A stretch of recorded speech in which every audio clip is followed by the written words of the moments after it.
രോഗിയുമായി പോയിരുന്ന ആംബുലൻസിൽ ഓട്ടോറിക്ഷ ഇടിച്ച് രോഗി മരിച്ചിരിക്കുന്നു. അനീഷ് ആന്റണി തൃശ്ശൂരിൽ നിന്ന് ആ വാർത്തയുടെ വിവരങ്ങൾ പങ്കുവയ്ക്കുന്നു. അനീഷ്.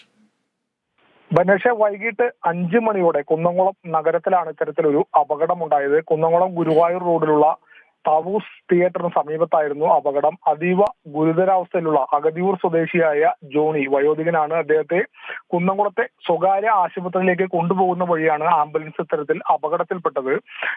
ഈ ആംബുലൻസ് സൈറൻ മുഴക്കി വരുന്നത് കണ്ടിട്ടും ഓട്ടോറിക്ഷ അശ്രദ്ധമായി യു-ടേൺ തിരിച്ചതാണ് ഇത്തരത്തിൽ ആംബുലൻസ് ഓട്ടോറിക്ഷയിൽ വന്ന് ഇടിക്കാനുണ്ടായ കാരണമെന്നാണ് ദൃക്സാക്ഷികൾ പറയുന്നത്. എന്തായാലും ഇടിയുടെ ആഘാതത്തിൽ ഓട്ടോറിക്ഷ റോഡിൽ മറിയുന്ന ഒരു സാഹചര്യം ഉണ്ടായി. ഈ ഇടിയുടെ ആഘാതത്തിൽ തന്നെയാണ് ആംബുലൻസിൽ ഉണ്ടായിരുന്ന വയോധികനായ രോഗിയായ അതീവ ഗുരുതരാവസ്ഥയിലുള്ള ജോണി മരണപ്പെട്ടത്.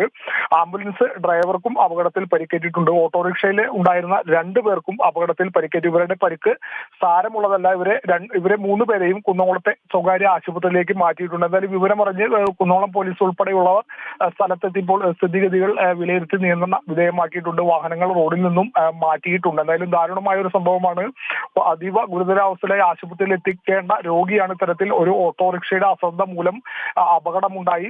റോഡിൽ വെച്ച് തന്നെ ആംബുലൻസിൽ വെച്ച് തന്നെ അദ്ദേഹം മരണപ്പെട്ടിരിക്കുന്നു. ഒരുപക്ഷെ ആശുപത്രിയിൽ എത്തിയാൽ ഒരുപക്ഷെ അദ്ദേഹത്തിന്റെ ജീവൻ നിലനിർത്താമായിരുന്ന ഒരു സാഹചര്യം കൂടി ഉണ്ടായിരുന്നു. ആ സാഹചര്യം കൂടിയാണ് ഈ ഓട്ടോറിക്ഷക്കാരന്റെ അശ്രദ്ധ മൂലം പൊലിയേണ്ടി വന്നത് റോഡിൽ. ബനേഷ്, ജീവൻ രക്ഷിക്കാൻ വേണ്ടി കൊണ്ടുപോകുന്ന ആംബുലൻസിനെ പോലും അശ്രദ്ധ കൊണ്ടും അഭാവം കൊണ്ടുമെല്ലാം അപകടത്തിൽപ്പെടുത്തുന്ന രീതിയിലുള്ള അലംഭാവങ്ങളിലേക്ക് നാം പോയിക്കൊണ്ടിരിക്കുന്നു. ഒരുപക്ഷെ ഈ വാർത്ത സംപ്രേഷണം ചെയ്യുന്ന വേളയിലും കേരളത്തിൻ്റെ പല മേഖലകളിലും പല തെരുവുകളിലും തിരക്കുള്ള തെരുവുകളിലും ആംബുലൻസുകൾ അതിവേഗത്തിൽ പായുന്നുണ്ട്. പല വാഹന ഡ്രൈവർമാരുടെയും ഒരു തീരുമാനം എന്ന് പറയുന്നത് ഗതാഗത കുരുക്കുള്ള റോഡിലൂടെ ഒരു ആംബുലൻസ് വന്നാൽ തൊട്ട് പിറകെ ആ ആംബുലൻസിൻ്റെ അതേ വേഗത്തിൽ പോയാൽ തങ്ങൾക്കും ആംബുലൻസിൻ്റെ വേഗത്തിൽ എത്തിച്ചേരാൻ കഴിയുമെന്നുള്ള വിചാരം കൊണ്ട് ആ രീതിയിൽ നിയമലംഘനം നടത്തുന്നവർ കൂടി ഉൾപ്പെടുന്ന കേരളത്തിലാണ് ഇത് സംഭവിച്ചിരിക്കുന്നത് എന്നത് വളരെ പ്രധാനപ്പെട്ടതാണ്.